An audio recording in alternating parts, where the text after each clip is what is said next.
Bismillahirrahmanirrahim. Assalamualaikum warahmatullahi wabarakatuh. Minggu ini kita masuki metode sistem pendukung keputusan kita yang kedua, yaitu profil matching atau mencocokkan profil. Pencocokan profil sendiri merupakan proses penilaian kompetensi yang dilakukan dengan membandingkan antara satu profil nilai dengan beberapa profil nilai kompetensi lainnya, sehingga dari hal tersebut dapat diketahui hasil dari selisih kebutuhan kompetensi yang dibutuhkan. Profil matching juga bisa diasumsikan bahwa terdapat tingkat variabel prediktor yang ideal yang harus dipenuhi oleh subjek yang diteliti, dan bukan tingkat minimal yang harus dipenuhi atau dilewati. Dalam profil matching sendiri, secara garis besar, merupakan proses membandingkan antara nilai data aktual dari suatu profil yang akan dinilai dengan nilai profil yang diharapkan, sehingga dapat diketahui perbedaan tiap kompetensinya. Adapun selisih dari kompetensi tersebut disebut gap, di mana jika gap semakin kecil, maka akan memiliki nilai yang semakin tinggi. Ada beberapa kelebihan dari metode profil matching. Yang pertama adalah merupakan metode yang paling tepat digunakan dalam proses membandingkan antara kompetensi satu individu dengan individu lainnya, misalnya dalam kompetensi suatu jabatan, sehingga dapat diketahui perbedaan nilai kompetensinya. Yang kedua, profil matching juga merupakan metode yang sangat sesuai digunakan untuk pengambilan keputusan yang berhubungan dengan nilai prestasi jabatan dan kompetensi, karena perhitungan yang dilakukan dengan pembobotan dan perhitungan gap. Dengan demikian, untuk calon kandidat yang memiliki gap lebih kecil, maka nilai bobotnya akan semakin besar. Kelebihan yang ketiga, profil matching mempertimbangkan konsistensi yang logis dalam penilaian yang digunakan untuk menentukan besarnya prioritas, sehingga akan menghasilkan alternatif yang tidak lain. Walaupun ada beberapa kelebihan, dalam hal ini profil matching juga memiliki kekurangan.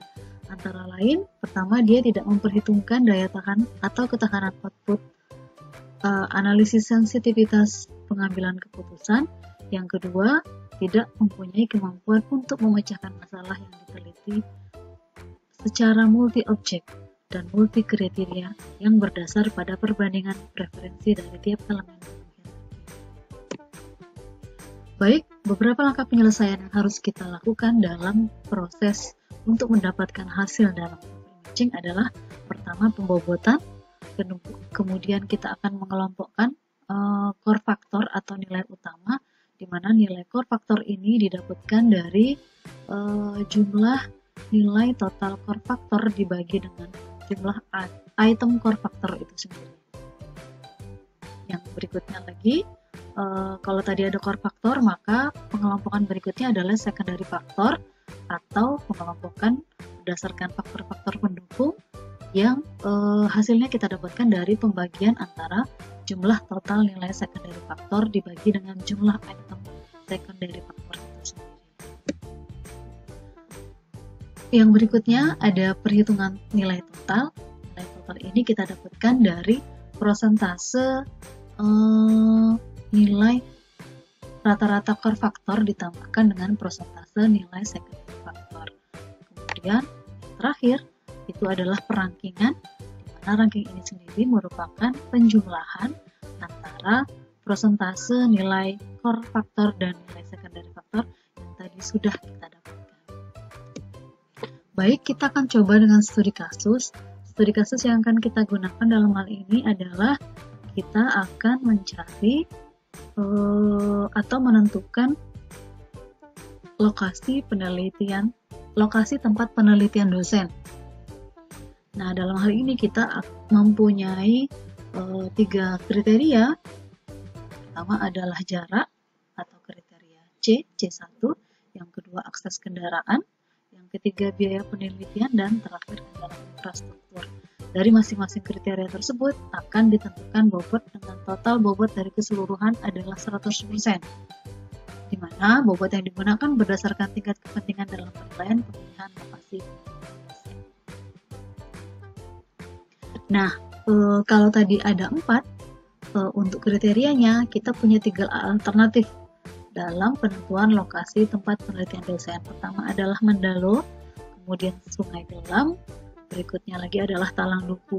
Dan masing-masing dari kriteria tersebut juga mempunyai nilai, gitu ya.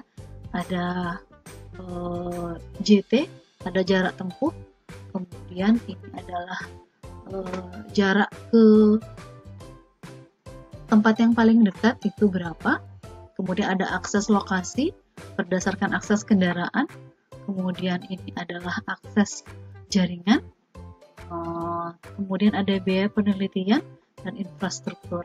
Kalau untuk jarak tempuh sendiri ada yang 5, ada yang 3 km dan ada 4,5. Demikian juga dengan jalan yang menuju kecamatan, kabupaten, atau ke batas desa itu lebih jauh atau lebih dekat. Untuk akses lokasi ada yang bisa ditempuh dengan roda 3, ada dengan roda 4, kemudian berdasarkan akses jaringan ada yang sinyalnya kuat ataupun lemah. Biaya penelitian itu untuk biaya penelitian sendiri adalah ada yang 1.300.000, ada yang 1 juta, kemudian ada yang 800.000. Kalau biaya makan minum ada yang 300.000 dan juga 250.000. Kriteria keempat ada infrastruktur, ada yang tempatnya itu tidak memadai, ada juga yang sedang, dan infrastruktur ada yang memiliki nilai tepat dan tidak tepat. Kita akan cocokkan kriteria dari tiap-tiap alternatif tadi dengan nilainya masing-masing, karena ini nilainya akan kita konversi menjadi angka agar lebih mudah dalam proses perhitungan dan kita mencari gap, ya. Baik, untuk jarak tempuh tadi, jarak tempuh dosen ada yang 0,30 sampai 3 km itu kita beri skor 7, 3,1 sampai 4 km itu kita beri skor 6, dan seterusnya hingga di atas 8 km itu akan kita beri skor 1. Untuk jarak lokasi, jika dalam kecamatan maka skornya 3, dalam kabupaten berarti lebih luas jaraknya, itu nilainya 2, dan perbatasan desa dengan kecamatan itu kita akan beri skor 1. Untuk parameter akses lokasi, ada yang tadi bisa menggunakan roda 4, roda 3, roda 2, atau bahkan mungkin hanya jalan setapak, maka skor yang paling tinggi akan kita berikan kepada kemudahan akses dengan menggunakan kendaraan yang lebih gampang, begitu ya. Kalau pakai mobil itu tentu skornya lebih besar, gitu kan. Artinya akses jalannya itu memadai untuk ditempuh dengan roda 4. Sebaliknya, jika dia hanya bisa ditempuh dengan jalan setapak, maka kita akan berikan skor yang lebih kecil, 1. Akses jaringan ada yang mencapai kecamatan, kabupaten, dan dia posisinya itu di perbatasan antara desa kecamatan, juga demikian kita akan berikan poin yang lebih tinggi untuk yang akses jaringannya lebih cepat di kecamatan. Parameter biaya penelitian. Biaya penelitian untuk transportasi, artinya jika kita menggunakan biaya yang lebih sedikit, maka kita akan memberikan skor yang besar, gitu ya, dibandingkan dengan dia yang menggunakan biaya transportasi lebih besar, maka sebaliknya akan kita berikan skor yang lebih kecil. Kemudian untuk biaya makan minum, skornya juga sama, kita akan berikan skor yang tinggi untuk penggunaan biaya makan minum yang lebih kecil dibandingkan yang lebih besar. Terakhir adalah parameter infrastruktur. Jadi infrastruktur yang ada di lokasi tempat penelitian itu apakah sangat memadai? Jika sangat memadai, maka skornya akan kita beri skor yang lebih besar atau 5. Jika tidak memadai, maka akan kita beri skor yang paling kecil, yaitu 1. Untuk ketersediaan data juga demikian. Jika datanya tepat atau sesuai dengan penelitian yang dilakukan, maka skornya juga akan lebih besar dibandingkan dengan ketersediaan data yang tidak tepat. Kita akan masukkan masing-masing nilai kriteria tadi ke dalam parameter nilai yang tadi sudah kita siapkan, ya kan. Jadi dari mulai jarak, dari jarak tempuh, akses jalannya, jalan, kemudian akses lokasi, hingga infrastruktur, kita masukkan nilai ini berdasarkan parameter-parameter yang tadi sudah kita tentukan sebelumnya. Kalau kita feedback, kalau kita kembali ke tadi, maka misalnya Mendalu itu adalah 5,5 km kan ya. 5,5 km berarti dia akan masuk di sini. Berarti akan kita beri nilai 4 ya. Kemudian kalau misalnya dia akses jalannya itu di kecamatan, jarak lokasinya itu di kecamatan, maka kita akan skor 3. Begitu seterusnya hingga semua alternatif selesai. Dapatlah kita tabel yang ini kan ya, dapat kita tabel ini. Ini adalah tabel yang kita dapatkan berdasarkan informasi yang kita terjemahkan dalam bentuk angka setelah kita menerjemahkan nilai-nilai parameter tersebut dalam bentuk angka. Selanjutnya kita akan menghitung gap atau selisih. Jadi ada profil kriteria yang diinginkan. Profil kriteria ini adalah merupakan profil yang diinginkan atau profil yang ingin dicapai. Jadi dalam hal ini misalnya kita mempunyai profil kriteria untuk jarak tempuh adalah 6. Kemudian ini akses lokasi, akses kendaraan, dan seterusnya. Itu masing-masing juga akan punya kriteria idealnya, profil idealnya. Untuk mendapatkan gap, kita cukup melakukan proses mengurangkan nilai dari setiap alternatif yang sudah kita peroleh tadi dengan profil kriteria atau kriteria idealnya. Kalau teman-teman lihat, min 2 di sini, min 2 di sini berarti kita dapatkan dari 4 dikurang 6 ya. Oke, min 1 berarti 5 dikurang 6, 7 itu merupakan, 1 itu merupakan nilai yang kita peroleh dari nilai talang buku dikurang dengan profil kriteria. Dapatlah kita. Lakukan seterusnya untuk semua kriteria. Kalau kita punya lebih banyak alternatif, jadi lakukan hal yang sama sesuai dengan jumlah alternatif dan jumlah kriteria yang akan kita proses datanya. Ya, baik. Selanjutnya ada proses pembobotan. Jadi proses pembobotan ini adalah tabel ini tidak baku, artinya jika kita menggunakan parameter yang berbeda, maka tentu saja bobot nilainya juga akan berbeda, ya. Jadi pastikan ketika kita membuat pembobotan atau bobot nilai gap, maka selisihnya itu akan kita mulai dari 0, artinya ini adalah yang paling match, ya kan? Tidak ada selisih. Jadi ini sesuai dengan kompetensi yang dibutuhkan. Maka kita akan gunakan bobot nilai yang paling tinggi. Selanjutnya untuk selisih kita boleh turun. Kalau di contoh ini saya buatkan itu turunnya 11 ya. Jadi 1, 2, 3, 4 dan seterusnya. Boleh juga kalau teman-teman mau buat selisihnya itu 22. Jadi 0, 2, 4, 6, 8 dan seterusnya. Atau mau setengah-setengah gimana Bu? Boleh. Misalnya 0, 0,5, kemudian berapa? 0, 0,5, 1, 1,5, 2 dan seterusnya begitu ya. Nah, jadi nanti bobot nilainya juga akan menyesuaikan. Jadi ini tergantung dari, kalau kita bangun program nanti tergantung dari kita yang menentukan berapa besarnya selisih dan bobot nilai yang mau kita terapkan di aplikasi sistem pendukung keputusan yang mau kita lakukan. Kemudian kalau selisih 1 ini berarti dia pas gitu ya. Jadi kita akan berikan bobot nilai yang lebih tinggi dibandingkan dengan min 1. Begitu seterusnya. Kita akan coba cek dari tabel yang ini tadi nih. Ini tadi gapnya.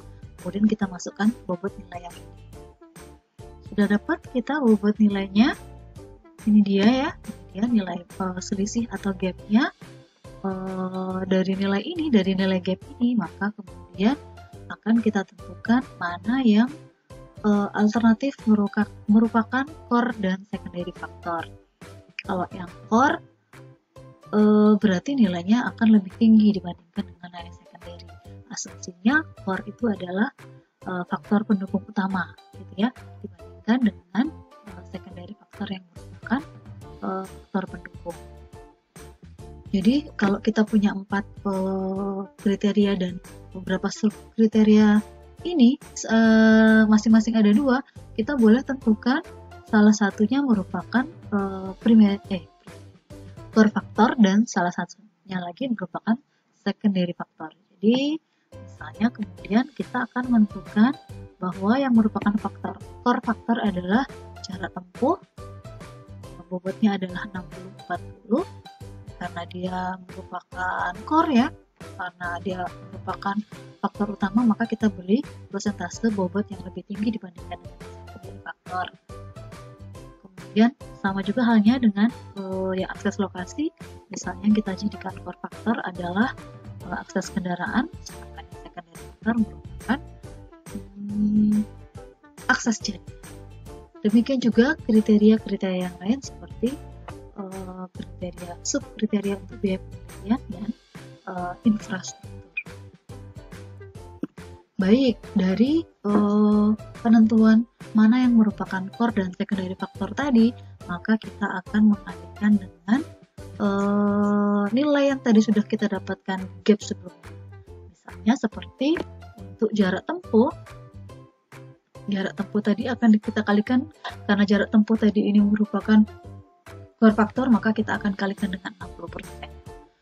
Kemudian ini jarak lokasinya kita akan kalikan dengan 40%. Ya, jadi dikalikan dengan nilai dari core faktor dan secondary faktor yang sudah kita tentukan di proses sebelumnya. Kita lakukan untuk semua kriteria dan semua alternatif, dapatlah tabel yang ini. Tabel hasil perhitungan core dan secondary faktor. Kalau sudah, untuk nilai totalnya merupakan penjumlahan dari nilai core dan secondary faktor yang sudah kita lakukan sebelumnya. Jadi dari nilai sebelumnya itu untuk jarak tempuh di Mendalu saja, ini contohnya misalnya kita dapatkan jarak tempuh dan jarak lokasi itu adalah 2,4 ditambah dengan 1,5, dapatlah 3,5. Akses kendaraan juga demikian. Akses lokasi ditambah dengan akses kendaraan itu dapatlah 2,6. Biaya penelitiannya hasil penjumlahan antara biaya BT dan biaya makan minum, biaya transportasi dan biaya makan minum jumlahnya 1,9, dan biaya infrastruktur itu adalah 4. Kalau sudah, kita akan jumlahkan, kemudian kita akan buat lagi persentase untuk nilai akhir atau hasil akhir. Hasil akhir ini juga jumlahnya adalah 100%, sama kayak tadi ya. 100% kita bisa bagi mana yang persentasenya lebih besar dan mana persentasenya yang lebih kecil. Jadi bebas saja. Tidak ada patokan khusus bahwa ini harus seperti ini, harus 10% misalnya. Kalau teman-teman punya persentase sendiri misalnya, Bu, kayaknya jarak itu lebih penting deh dibandingkan dengan yang lain. Boleh nggak kita kasih 40%? Boleh aja. Asal jumlah maksimalnya dari kriteria tersebut adalah 100% ya.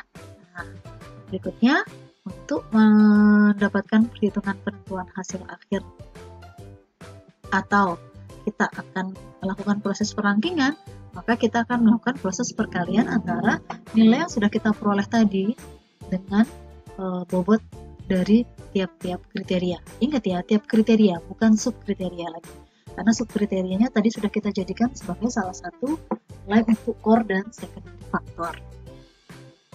Baik, selanjutnya kita akan kalikan tadi ya. Jadi nilainya tadi adalah untuk Mendalu adalah 3,6, berarti dikalikan dengan 10%, bobotnya jarak. Kemudian ini lokasi ya, lokasinya itu nilainya 2,6, kita kalikan dengan 20%. Kemudian untuk ini adalah transportasi, nilainya tadi 9, kita kalikan dengan 40%. Dan terakhir adalah nilai infrastruktur, kita kalikan dengan 30%. Dapatlah hasil akhirnya adalah 2,84 untuk tempat penelitian. Kita lakukan hal yang sama untuk Sungai Kelam dan juga Talang Duku. Dapat nilai akhirnya, baru kita lakukan proses perankingan. Dari ini, kita bisa lihat nilai yang paling tinggi adalah yaitu ya. Jadi Sungai Kelam yang kemudian bisa kita rekomendasikan sebagai salah satu lokasi penelitian. Alternatif berikutnya, tidak menutup kemungkinan, bisa saja kalau misalnya kita mau menentukan berdasarkan nilai yang paling tinggi berikutnya adalah Talang Duku ya, yang terakhir adalah Dalu. Sampai sini ada pertanyaan kah?